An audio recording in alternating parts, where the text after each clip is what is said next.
Hi hello மக்கள் எல்லாருக்கும் வணக்கங்க. ஸோ இன்றைக்கான அன்அஃபிஷியல் ஓட்டிங் தாங்க பார்க்க போகிறோம். 14 வாரத்துக்கான 3 நாள் அன்அஃபிஷியல் ஓட்டிங். அன்அஃபிஷியல் ஓட்டிங்கில் வந்து நம்ம டைட்டில் வின்னர் ஆகக்கூடிய நபர் கானா வினோத் அவர்கள்லாம் இருக்காங்க. ஸோ அவரோட ஓட்டிங் மற்றும் வந்து பல முக்கியமான கண்டஸ்டன்ஸோட ஓட்டிங்லாம் பார்க்க போகிறோம். அதுக்கு நம்ம சேனல் புதுசாக இருந்தாலும் லைக் பண்ணுங்கள், சப்ஸ்கிரைப் பண்ணுங்கள். நீங்கள் போகிற ஒரு லைக்குமே நம்ம வீடியோ பல பேர் சேருது. ஸோ நிறைய பேர் வீடியோ பார்க்குறீங்க, லைக் பண்ண மாட்டேறீங்க. அது ஒரு ஹெல்ப் பண்ணுற பண்ணி விட்ருங்க.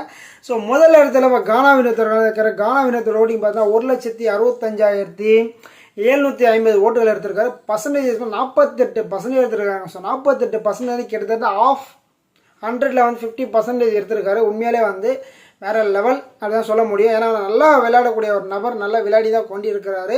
ஸோ இவருக்கு வந்து ஓட்டுகள் விழுறது வந்து தப்பு கிடையாது. ஏன்னா வந்து இவருக்கு நிறைய திறமைகள் இருக்குது, நிறைய திறமைகள் இருக்குது, எல்லாமே வெளிக்காட்டியிருக்காரு. ஸோ அதனால் வந்து இவர் வந்து ஆல்மோஸ்ட் வந்து டைட்டில் வின்னர் தான் வந்து வெளியில் பேசிகிட்டு இருக்காங்க. ஸோ நம்மளுக்கு அப்படியே தெரியுது. ஓகேங்களா.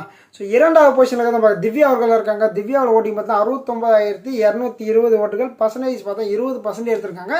ஸோ திவ்யாவுமே வந்து ஆல்மோஸ்ட் வந்து டைட்டிலுக்கு வந்து டிசர்வ்டான பர்சன் தான்.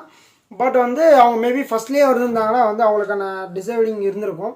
ஸோ அவங்க வந்து வைல்ட் கார்டில் வந்ததால் அவங்கள முடிஞ்ச அளவுக்கு ஸ்டஃப்பு கொடுத்துருக்காங்க, முடிஞ்ச அளவுக்கு ட்ரை பண்ணியிருக்காங்க. இப்போ கூட வந்து ஒரு நல்ல டாஸ்க்கும் சூப்பராக விளையாடிட்டு இருக்காங்க.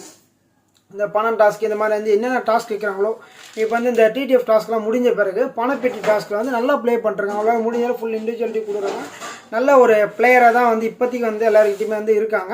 ஸோ நிறைய சேஞ்சஸ்லாம் வந்திருக்கு. அவங்ககிட்ட நிறைய பேர் சொல்லி மாற்றங்கள் நிறைய வந்திருக்கு, நல்லா போயிட்டுருக்கு. இந்த திவாகர் தான் வந்து ரொம்ப அவங்க கூட இருந்துட்டு ரொம்ப டார்ச்சர் பண்ணுற மாதிரி இருக்குது. ஸோ அதை வந்து அவங்க வந்து ரொம்ப கேஷுவலாக எடுத்துகிட்டு போயிரு, ரொம்ப பெரிய